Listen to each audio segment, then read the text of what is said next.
सामाजिक विज्ञान भूगोल इकाई 3 कक्षा 10वीं पार्ट 2 निर्माण उद्योग। छात्रों, तो चलिए अभ्यास प्रश्न वस्तुनिष्ठ प्रश्न लेते हैं। इस चैप्टर इस इकाई 3 से यानी कि निर्माण उद्योग से वस्तुनिष्ठ प्रश्न लेते हैं और जानते हैं इनके आंसर। पहला प्रश्न है, इनमें से कौन औद्योगिक अवस्थिति का कारक नहीं है? औद्योगिक अवस्थिति का कारक नहीं है। ऑप्शन क बाजार, ख जनसंख्या, ग पूंजी, घ ऊर्जा। आप इस अध्याय को पढ़े होंगे तो इसका आंसर आपको पता होगा। अगर नहीं है तो कह रहा है औद्योगिक अवस्थिति का कारक नहीं है जनसंख्या। ऑप्शन ख होगा इसका सही। जनसंख्या जो है औद्योगिक अवस्थिति का कारक नहीं है। दूसरा प्रश्न, भारत में सबसे पहले स्थापित लौह इस्पात कंपनी निम्नांकित में से कौन है? जिसके लिए ऑप्शन क है भारतीय लौह और इस्पात कंपनी। क्या है? इसको IISCO। क्या है? IISCO इसको। दूसरा है टाटा और लौह इस्पात company TISCO, Tata iron and steel company, इसका फुल फॉर्म होता है। और तीसरा है बोकारो स्टील सिटी। चौथा है विश्वेश्वरैया लौह और इस्पात उद्योग। यानी क हो गया इसको इंडियन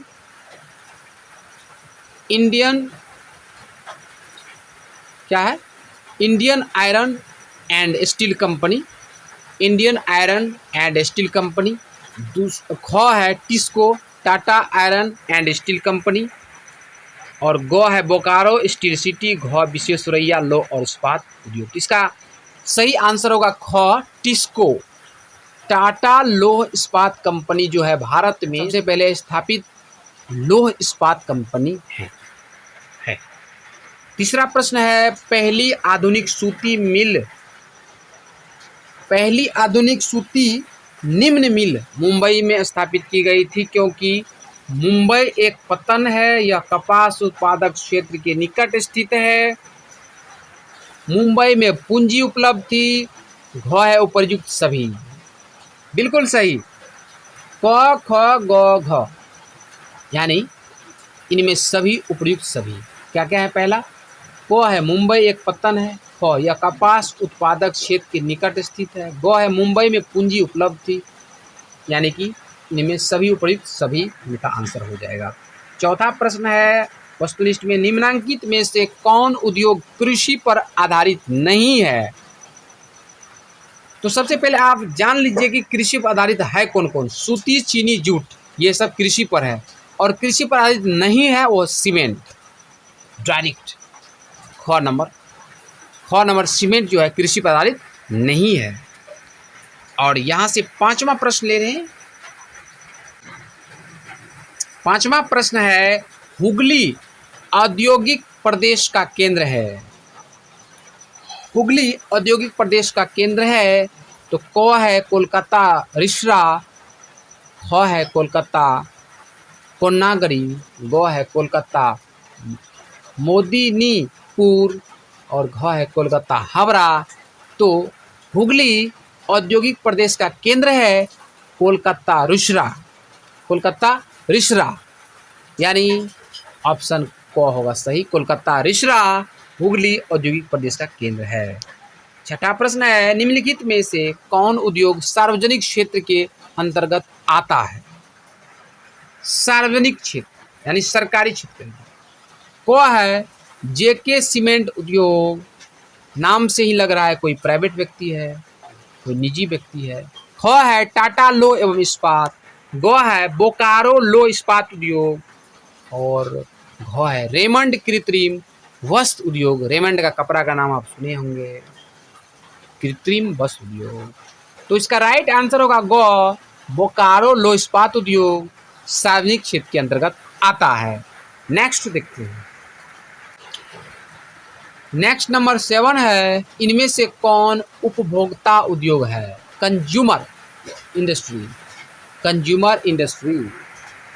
पहला क में है पेट्रो रसायन, ख में लो इस्पात, ग में चीनी उद्योग और घ चितरंजन लोकोमोटिव। तो हम लोग जो यूज़ करते हैं, प्रयोग करते हैं, उपभोग करते हैं, वो चीनी उद्योग है। तो ग नंबर सही होगा, उपभोक्ता उद्योग चीनी उद्योग है। 8वां है, निम्नलिखित में से कौन छोटे पैमाने का उद्योग है? क है चीनी उद्योग, ख कागज उद्योग, ग खिलौना उद्योग, घ विद्युत उपकरण उद्योग। तो सही आंसर होगा ग खिलौना उद्योग। खिलौना उद्योग छोटे पैमाने का उद्योग है। क्वेश्चन नंबर 9 है और आज का आखिरी वस्तुनिष्ठ प्रश्न, भोपाल त्रासदी में, भोपाल आपदा में किस गैस का रिसाव हुआ था? क में है CO2 कार्बन डाइऑक्साइड, क में है कार्बन मोनोऑक्साइड CO एंड ग में है मिथाइल आइसोसाइनाइड, मिथाइल आइसोसाइनाइड और घ में है सल्फर डाइऑक्साइड, घ में है सल्फर डाइऑक्साइड।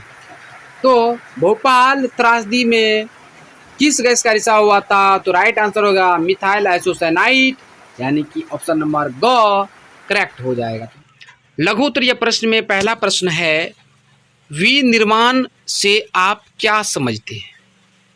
प्रश्न क्या है? विनिर्माण से आप क्या समझते हैं? आंसर है कच्चे माल को मूल्यवान उत्पाद में परिवर्तित कर अधिक मात्रा में वस्तुओं के उत्पादन को विनिर्माण या वस्तु निर्माण कहते हैं। विनिर्माण से तैयार माल उपभोक्ताओं द्वारा उपयोग किया जाता है।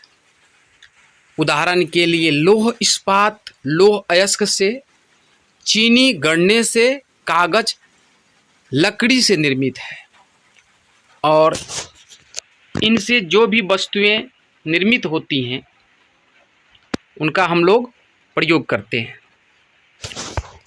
एक बार फिर से आंसर समझते हैं। कच्चे माल को मूल्यवान यानी कीमती उत्पाद प्रोडक्ट में चेंज कर अधिक मात्रा में जो वस्तुएं जो चीज़ें हैं उनके उत्पादन को विनिर्माण या वस्तु निर्माण कहते हैं और उन वस्तुओं का प्रयोग उपभोक्ता यानी हम लोग करते हैं।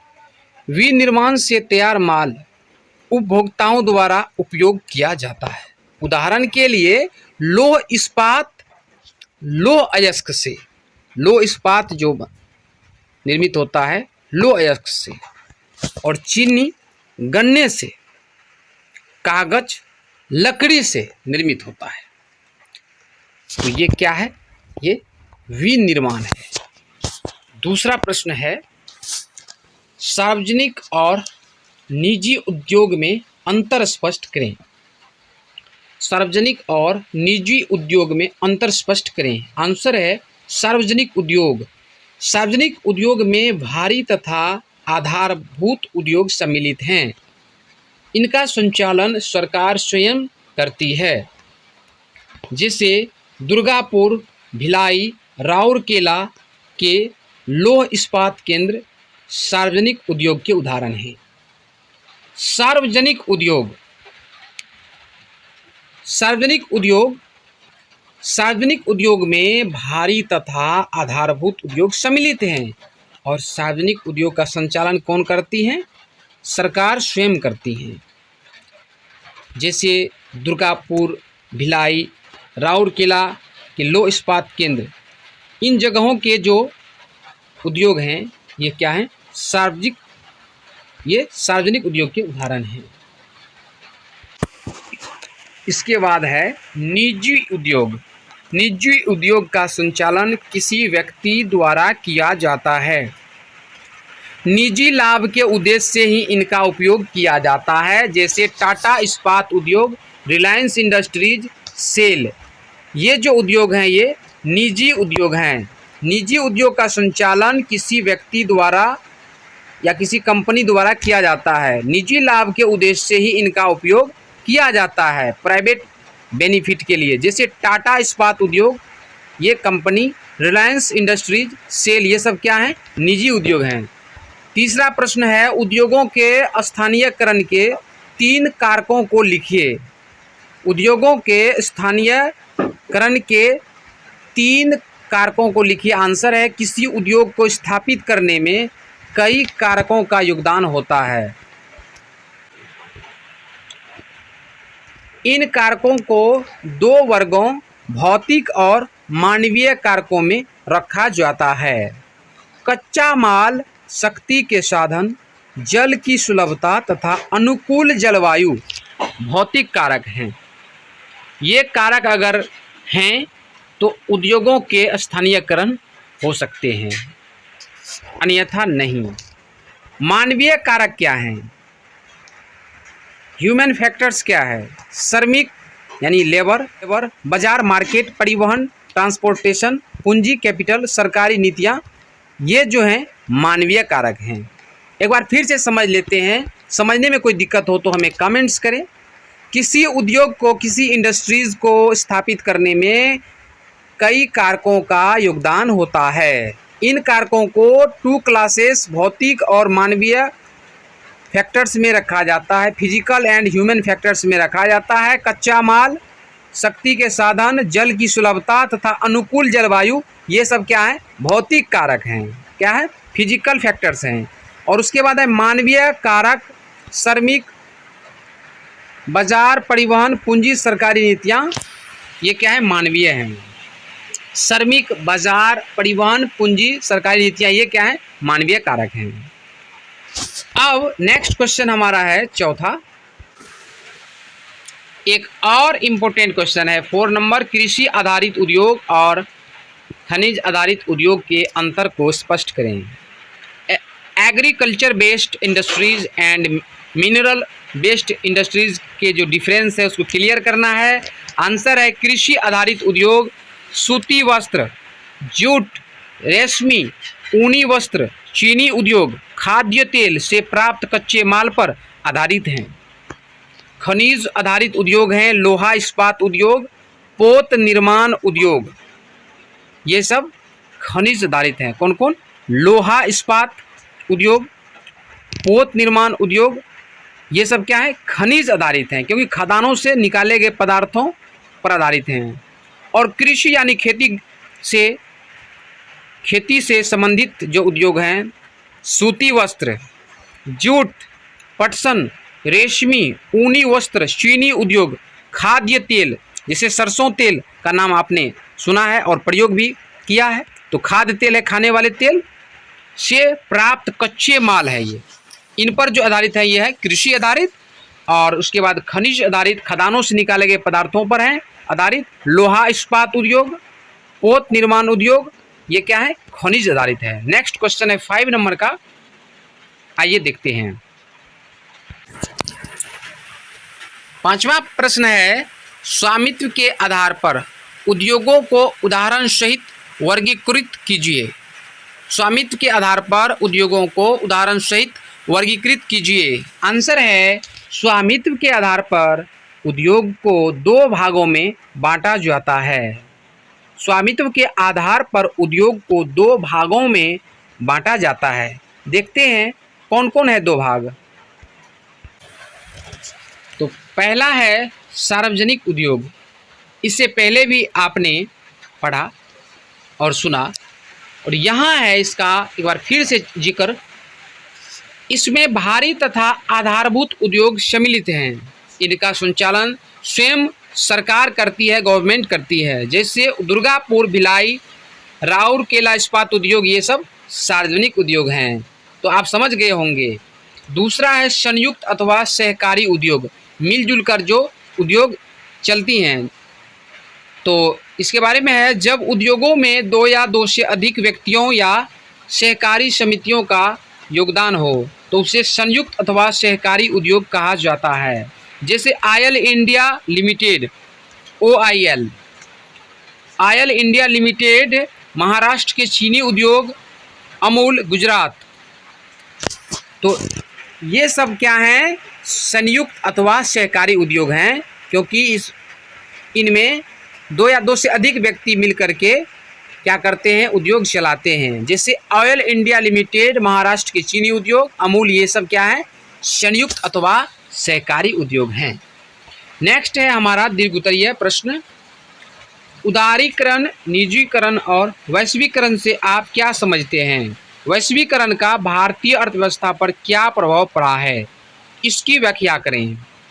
प्रश्न दोबारा से सुनते हैं, उदारीकरण, निजीकरण, वैश्वीकरण से आप क्या समझते हैं? वैश्वीकरण का भारतीय अर्थव्यवस्था पर क्या प्रभाव पड़ा है, इसकी व्याख्या करें। तो चलिए जानते हैं आंसर। वीडियो पसंद आ रही हो तो वीडियो को ज़्यादा से ज़्यादा शेयर करें दोस्तों, आने वाले एग्जाम्स के लिए बहुत ही हेल्पफुल वीडियो है ये। Geography class 10th। आंसर में सबसे पहले जानते हैं उदारीकरण क्या है। उदारीकरण का तात्पर्य किसी भी क्षेत्र में नियंत्रण एवं प्रतिबंधों को समाप्त करने हेतु उदारता बरतने से है।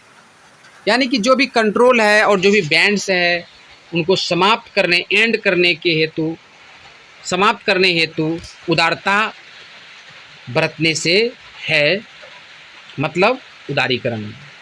सरकार के द्वारा लगाए गए प्रत्यक्ष, डायरेक्ट तथा भौतिक नियंत्रण, फिजिकल कंट्रोल से अर्थव्यवस्था को मुक्त करना ताकि सभी क्षेत्रों का समान विकास संभव हो। दोबारा से समझ जाइए आप सुन करके। उदारीकरण का तात्पर्य किसी भी क्षेत्र में नियंत्रण, कंट्रोल एवं प्रतिबंधों को समाप्त करने हेतु उदारता बरतने से है। सरकार के द्वारा, गवर्नमेंट के द्वारा लगाए गए प्रत्यक्ष तथा भौतिक नियंत्रण से अर्थव्यवस्था को मुक्त करना है, फ्री करना है, ताकि सभी क्षेत्रों का समान विकास, बराबर विकास संभव हो। अब चलिए जानते हैं कि निजीकरण क्या है। निजीकरण का तात्पर्य है सार्वजनिक क्षेत्र के महत्व को कम करते हुए उत्पादन का स्वामित्व निजी क्षेत्र के अधीन सौंपना, क्योंकि सार्वजनिक क्षेत्र में उद्योगों का विकास सही ढंग से नहीं हो पा रहा है या चल रहा था। यानी कि निजीकरण का तात्पर्य है कि जो सरकारी क्षेत्र है उसके महत्व को कम करते हुए उत्पादन का स्वामित्व निजी, प्राइवेट सेक्टर के अधीन सौंपना है, क्योंकि सार्वजनिक क्षेत्र में उद्योगों का, इंडस्ट्रीज का डेवलपमेंट सही ढंग से नहीं हो पा रहा है या चल रहा था। चलिए अब जानते हैं वैश्वीकरण। वैश्वीकरण का अर्थ है देश की अर्थव्यवस्था को विश्व की अर्थव्यवस्था के साथ जोड़ना। वैश्वीकरण से सभी वस्तुओं के आयात में छूट, सीमा शुल्क में कमी, यानी बॉर्डर पर जो शुल्क लगती है उनमें कमी, विदेशी पूंजी की मुक्त प्रवाह की अनुमति, विदेश से जो पूंजी आती है उनकी मुक्त प्रवाह की अनुमति, परमिशन, सेवा क्षेत्र, सर्विस सेक्टर, विशेषकर बैंकिंग, बीमा, इंश्योरेंस और जहाजरानी क्षेत्रों में विदेशी पूंजी निवेश की छूट, डिस्काउंट और रुपयों की पूर्ण परिवर्तनशील करना है। इन उद्देश्यों की पूर्ति हेतु भारतीय अर्थव्यवस्था का तेजी से वैश्वीकरण हो रहा है। ठीक है, दोबारा से जान लेते हैं, सुन लेते हैं। वैश्वीकरण का अर्थ है देश की अर्थव्यवस्था को विश्व की अर्थव्यवस्था के साथ जोड़ना, अन्य देशों के साथ जोड़ना। वैश्वीकरण से सभी वस्तुओं के आयात में छूट, सीमा शुल्क में कमी, विदेशी पूंजी की मुक्त प्रवाह की अनुमति, सेवा क्षेत्र विशेषकर बैंकिंग, बीमा, ये सब सेवा क्षेत्र और जहाजरानी क्षेत्रों में विदेशी पूंजी निवेश की छूट और रुपयों की पूर्ण परिवर्तनशील करना है। इन उद्देश्यों की पूर्ति हेतु अपने देश यानी भारतीय अर्थव्यवस्था का तेजी से वैश्वीकरण हो रहा है। अगला प्रश्न है दीर्घोत्तरीय में, भारत में सूचना एवं प्रौद्योगिकी उद्योग का विवरण दीजिए। भारत में सूचना एवं यानी इंफॉर्मेशन एंड टेक्नोलॉजी जो इंडस्ट्रीज है उसका डिस्क्रिप्शन दीजिए। तो आंसर है यहाँ से, इस उद्योग को ज्ञान आधारित उद्योग भी कहते हैं। यानी भारत में सूचना एवं प्रौद्योगिकी उद्योग जो है, इन्हें ज्ञान आधारित नॉलेज बेस्ड इंडस्ट्री भी कहते हैं, क्योंकि इसमें उत्पादन के लिए विशिष्ट ज्ञान, उच्च प्रौद्योगिकी और निरंतर शोध और अनुसंधान की आवश्यकता रहती है। इस उद्योग के अंतर्गत आने वाले उत्पादों में प्रोडक्ट्स में ट्रांजिस्टर से लेकर टेलीविज़न, टेलीफोन, मोबाइल फ़ोन में पेजर, रडार, अंतरिक्ष उपकरण, कंप्यूटर की यंत्र यानी जो मशीन है, सामग्री, हार्डवेयर तथा प्रक्रिया सामग्री जो प्रोसेस मटेरियल्स है, सॉफ्टवेयर etc, इनके प्रमुख उत्पादक केंद्र। और ये सब कहाँ कहाँ उत्पादित होते हैं, जैसे बेंगलुरु, मुंबई, दिल्ली, हैदराबाद, पुणे, चेन्नई, कोलकाता, कानपुर तथा लखनऊ हैं। इस उद्योग का प्रमुख महत्व रोजगार अवेलेबल उपलब्ध कराना है। जो सूचना एवं प्रौद्योगिकी उद्योग हैं, इसका प्रमुख महत्व रोजगार उपलब्ध कराना है। दोबारा से आंसर जान लेते हैं, बहुत ही महत्वपूर्ण प्रश्न है। इस उद्योग को नॉलेज बेस्ड इंडस्ट्री, यानी इस इंडस्ट्री को नॉलेज बेस्ड इंडस्ट्री भी कहते हैं, क्योंकि इसमें प्रोडक्शन के लिए special knowledge, high technology and continuous research, निरंतर शोध और अनुसंधान खोज की आवश्यकता रहती है। इस उद्योग के अंतर्गत आने वाले प्रोडक्ट्स उत्पादों में हैं ट्रांजिस्टर से लेकर टीवी, टेलीफोन, पेजर, रडार, अंतरिक्ष उपकरण, कंप्यूटर की यंत्र सामग्री जो हार्डवेयर हैं तथा प्रक्रिया सामग्री, प्रोसेस मटेरियल, सॉफ्टवेयर etc हैं। इनके प्रमुख उत्पादक केंद्र कहाँ कहाँ उत्पादन होते हैं, इनके जगह केंद्र है बेंगलुरु, मुंबई, दिल्ली, हैदराबाद, पुणे, चेन्नई, कोलकाता, कानपुर तथा लखनऊ हैं। इस उद्योग का प्रमुख महत्व क्या है, मेजर इम्पोर्टेंस है रोजगार अवेलेबल कराना। तो चलिए आगे बढ़ते हैं। अगला प्रश्न है, भारत में सूती वस्त्र उद्योग के वितरण का वर्णन करें।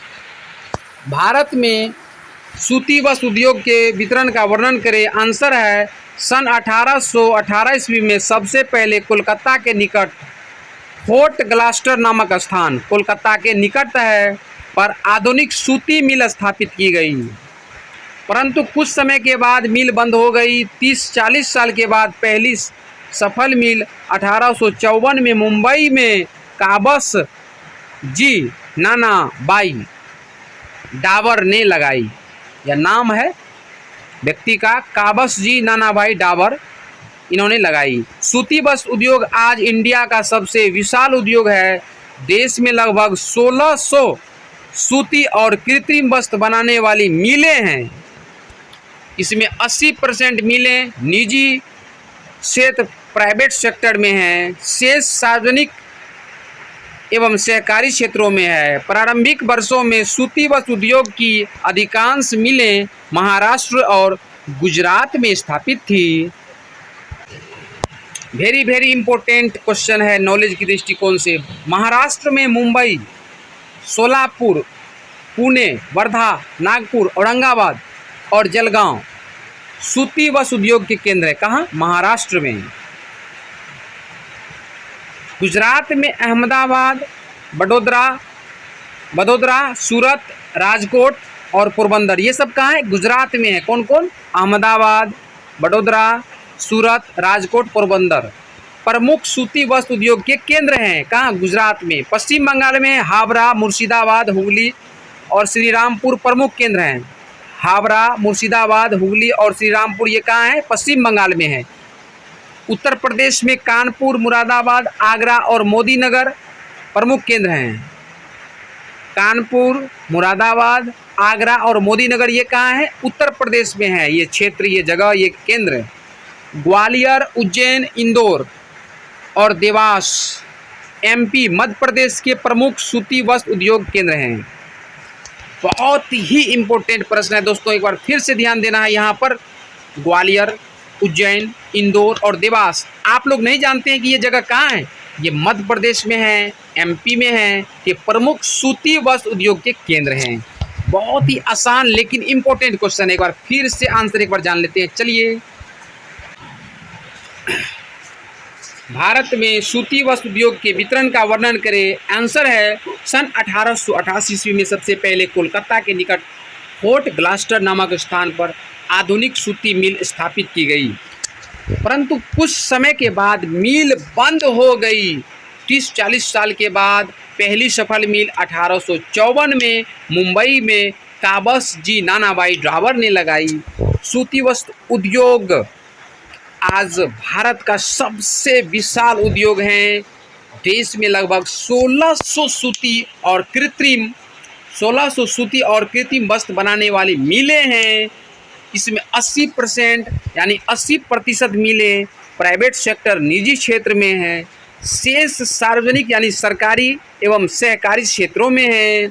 प्रारंभिक वर्षों में सूती वस्त्र उद्योग की अधिकांश मिलें महाराष्ट्र और गुजरात में स्थापित थी, यानी कि प्रारंभिक वर्षों में जब इनकी शुरुआत हुई थी उस टाइम में ये सब कहाँ थी, महाराष्ट्र और गुजरात में। आगे बढ़ते हैं। महाराष्ट्र में मुंबई, सोलापुर, पुणे, वर्धा, नागपुर, औरंगाबाद और जलगांव सूती वस्त्र उद्योग के केंद्र हैं। कहाँ? महाराष्ट्र में। गुजरात में अहमदाबाद, वडोदरा, सूरत, राजकोट और पोरबंदर प्रमुख सूती वस्त्र उद्योग के केंद्र हैं।